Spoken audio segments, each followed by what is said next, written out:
Então você, com pouco tempo ali, um ano de chegada ao catolicismo, você começa a gravar vídeos. Isso. Não, eu comecei...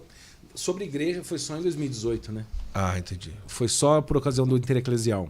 Ah, entendi. Então, no caso, você gravava antes, mas não sobre igreja. Não, eu falava muito sobre geopolítica, cultura... basicamente era isso. Algumas análises filosóficas, essa questão das fundações internacionais, defesa da vida, fazia muita coisa para esse sentido. Na época, eu lembro quando eu comecei em julho de 2017, foi isso? 17? O meu primeiro vídeo no Facebook, que era o que bombava na época, foi a 450 mil views. Eu lembro que eu falei, gente, mas será que tá certo isso? Uhum. Que era um vídeo que eu falava do pessoal da Open Society Foundations, né? E fazendo uma análise, eu não lembro do que era. Eu não era no YouTube, ainda era tudo no Facebook. Depois que eu migrei pro YouTube lá em 2018. Finalzinho de 2017, aliás. Então eu fiquei conhecido por aquilo, né, no começo. Até tinha muito seguidor na época.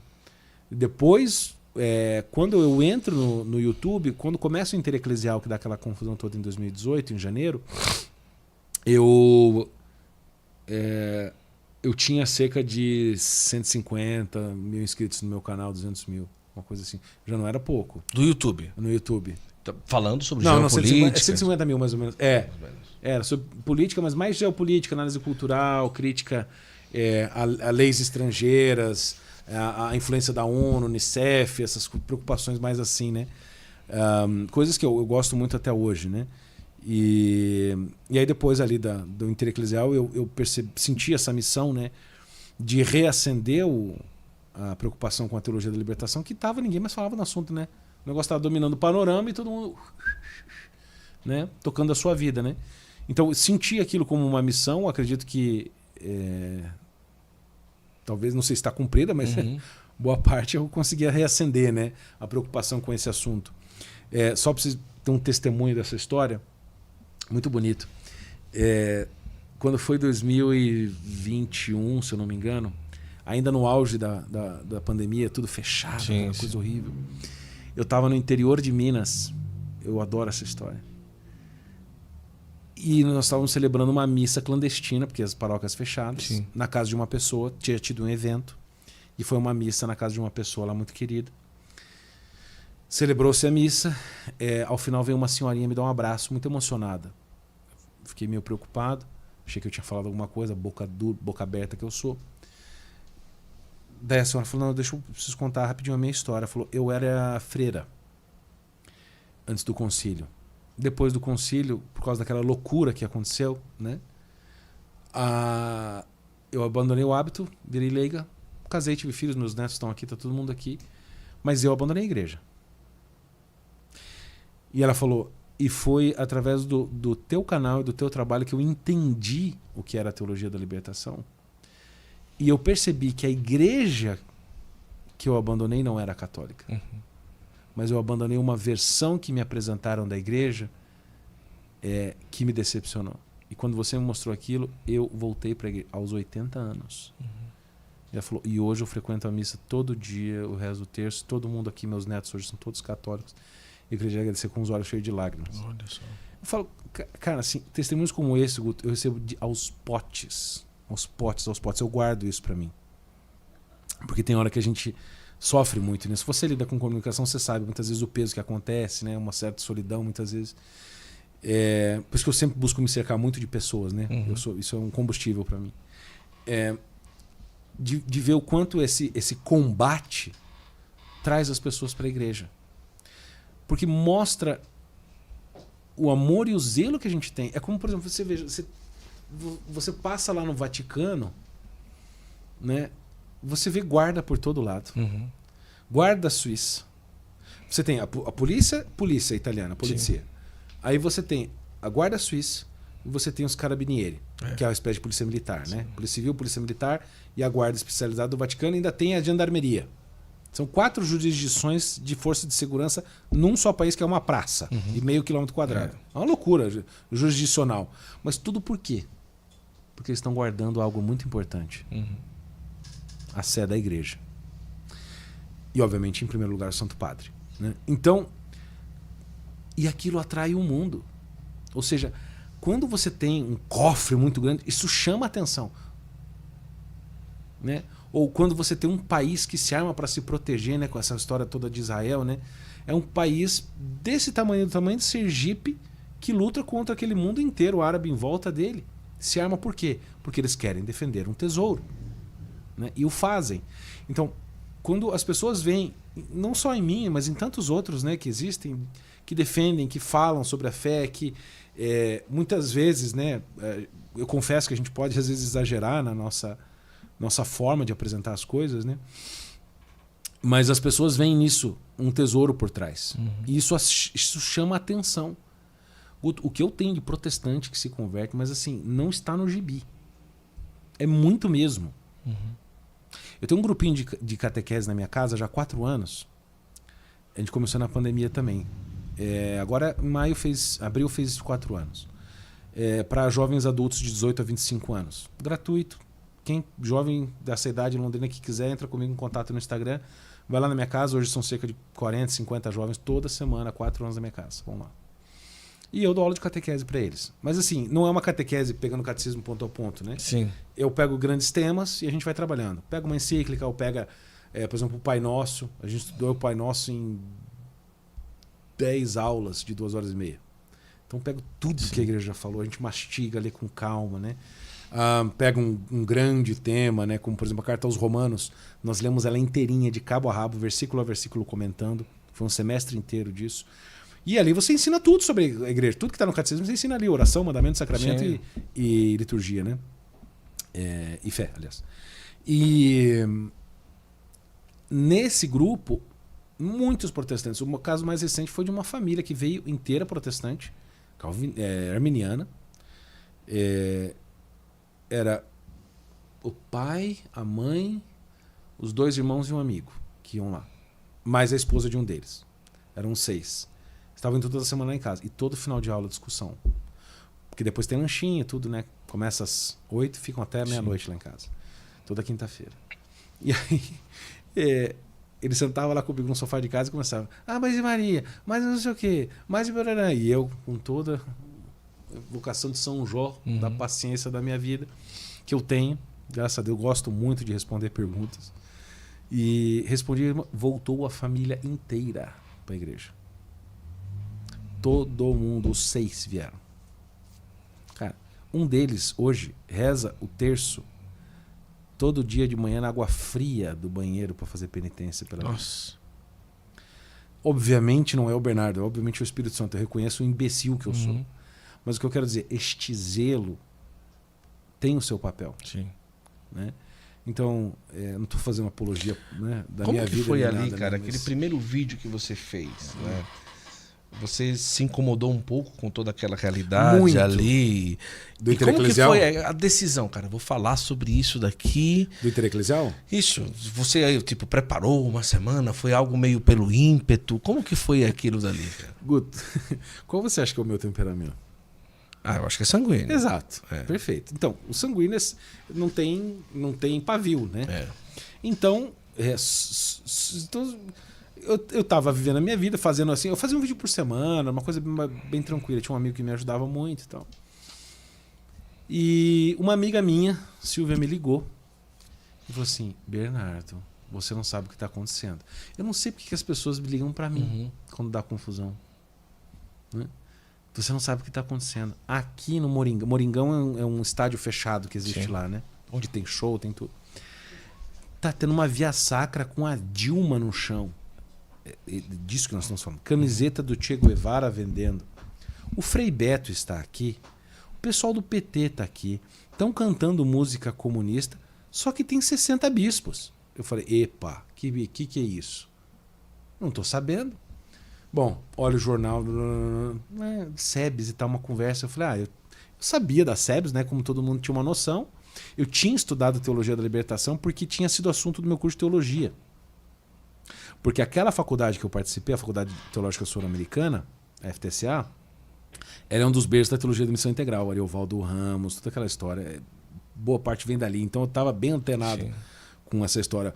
O José Comblan, todo esse povo eu tinha, o Ronzo Luiz II, Boff, Gutierrez, Pix, eu tinha lido um monte de gente dessas. Então, a hora que começou a falar aquilo, eu falei, esse sotaque eu conheço. Bicho, peguei meu amigo. Falei, cara, vamos filmar isso? Não sei o que nós vamos fazer, nós vamos filmar. Pegamos o carro, fomos lá. Cara, sem autorização, eu sou meio louco. Sem autorização, pegamos uma câmera, fomos filmando tudo, todas as faixas. Eleição sem Lula é golpe. Por quê?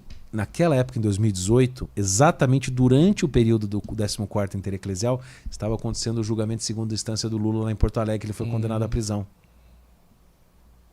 Então, teve, com a presença do senhor arcebispo e de outros 60 bispos e de tanta gente, minuto de silêncio para o Lula, para a libertação dele. O pessoal da Fundação Adveniat Alemã estava lá. Sim, assim, fora essas questões políticas muito terríveis, teve duas coisas que chamaram a atenção muito mais das pessoas. A primeira delas, a falta de zelo litúrgico, sim, foi tremenda. Eram cerca de 3 mil pessoas no Moringão, eles pegavam pão que foi consagrado, ou seja, a hóstia já consagrada, num cesto, e as pessoas andando no estádio como se fosse pipoqueiro. Rasgava assim e dava para as pessoas assim, guto do céu. Aí o cara coçava o sovaco, pegava a Eucaristia e dava na mão, as pessoas comiam, sentavam, faziam assim, ó. Cara, dá vontade de chorar. Foi horrível. Tá? Tem isso, tá público até hoje esses vídeos, pode ver lá. Tanto que esses vídeos foram divulgados pela pessoal da SEBS no Facebook. Eu só baixava os vídeos, né? Às vezes eu ia lá, mas a maioria das vezes eu baixava. E depois, violências com a própria palavra de Deus. Teve um texto lido por uma feminista à frente do arcebispo, falando assim, mudando o texto de Apocalipse 12, que fala da mulher vestida de sol, né? Com as estrelas da cabeça pisando sobre a lua, etc. A visão de Nossa Senhora do Apocalipse. Que, bom, é mais ou menos parecida com Nossa Senhora das Graças mesmo.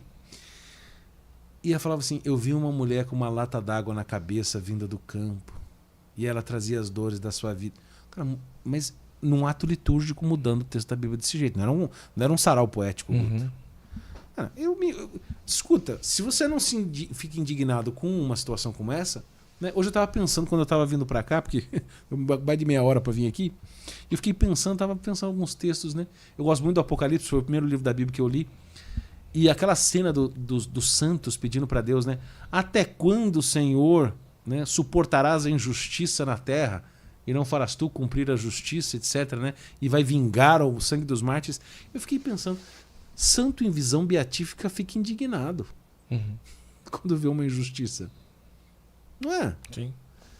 Cristo na terra ficou indignado quando, né, profanaram o templo de Deus. Então, aquilo me acendeu uma ira santa, cara, e eu falei, bicho, nós vamos documentar tudo que puder desse negócio.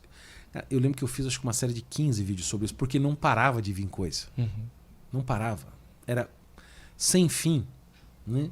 E aí depois, como eu ganhei uma projeção nacional e depois até fora do Brasil, dei muita entrevista para o jornal fora do Brasil, começaram as pessoas a me ver como uma espécie assim de...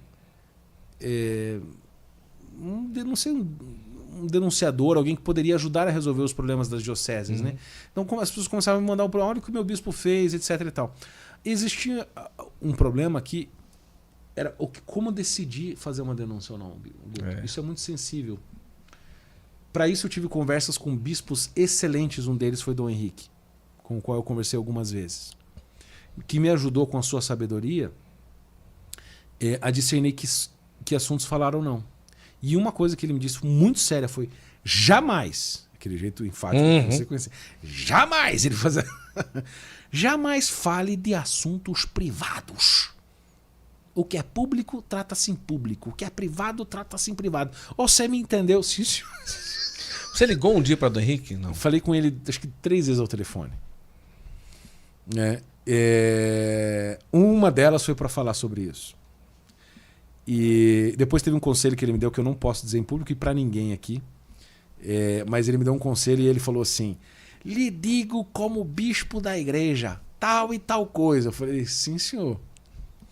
Você não pode falar? Não posso. Em off eu te digo e depois você vai me dizer se eu não posso falar ou não. Eu tenho certeza que você vai concordar comigo. Então tá bom. Mas era uma coisa muito pessoal, né? Sim. E eu obedeço até hoje. E aí ele falou assim, assuntos privados é privado. Então, chegava denúncia moral pra mim, de problemas morais, todos sabem o que é, né? Problemas sexuais, problemas de dinheiro, acusação disso e daquilo. Cara, eu não tenho substancialidade. Porque esses casos, se você já lidou e certamente já viu essas coisas de perto, né? Tem muito detalhe e nuance. Tem problema pessoal, tem inveja, tem interesse, tem mentira, falta de informação, etc. E nós não somos autoridade para julgar essas coisas. Quando você pega um caso, por exemplo, de acusação de pedofilia, acusação, e joga em público, você condenou a pessoa. Sim. A conexão de um determinado nome, João, sei lá o quê, com a palavra pedofilia, ou abuso sexual, ou violência contra a mulher, imediatamente na cabeça da pessoa cria o link de culpado. Sim. Isso destrói a vida da pessoa.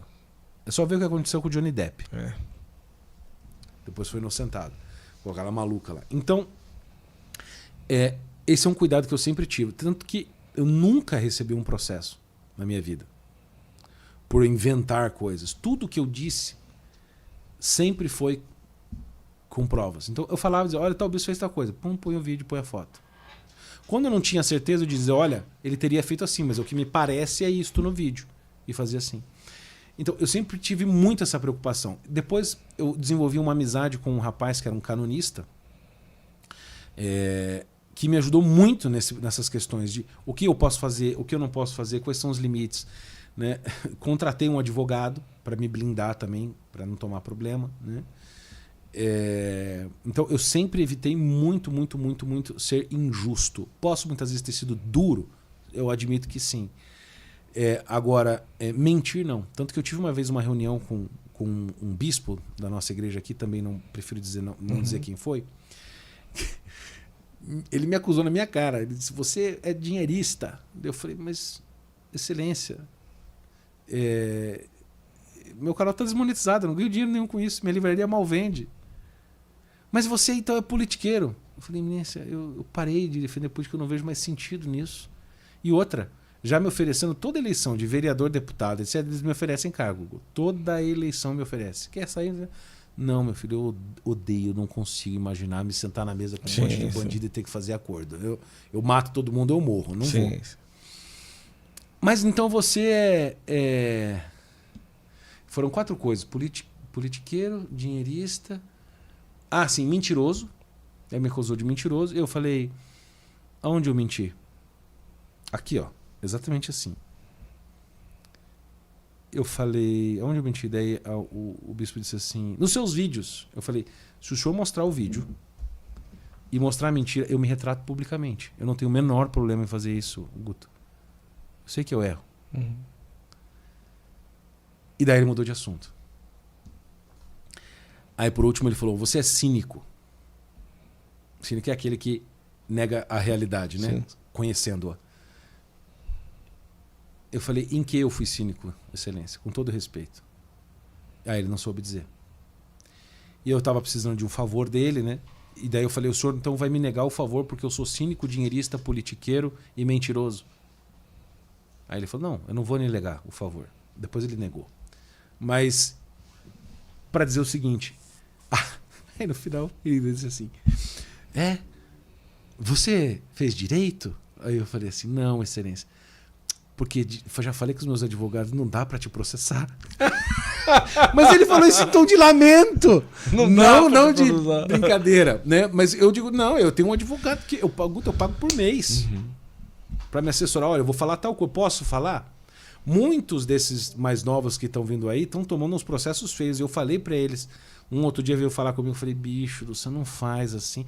Você tem que ter... Você pode falar, mas você não faça acusação que você não tem como provar. Se eu não tinha como... Gente, eu tinha coisas muito boas para falar. Eu botava na minha gaveta lá. Uma hora que aparecesse uma coisa que comprovasse aquilo, pronto. E se eu tinha só testemunho de orelhada, eu não posso falar também. Então as pessoas que dizem que eu sou muito duro podem me dizer 1000 coisas de mim. Que eu sou muito duro, que eu talvez tenha batido demais, né? Falta de misericórdia, não falei com a pessoa no privado. Pode me falar 1000 coisas. Agora, que eu menti, não. Quanto a isso, das pessoas falarem, olha... Eu acho que ele não deveria colocar isso no holofote. Eu acho que as coisas, tipo da igreja, ele poderia conversar com uma pessoa no privado. E até mesmo porque os primeiros vídeos ali eram muitos que eram voltados a mostrar realidades públicas de bispos, né? De Sim, bispos, não, né? mas é isso que eu tô dizendo, era tudo público. Sim. Tava na internet e era um ato público que qualquer um poderia entrar. É o que eu disse, eu não fui lá no, sei lá, invadi o WhatsApp lá do bispo, peguei uma conversa, entendeu? Não, pelo amor de Deus, né?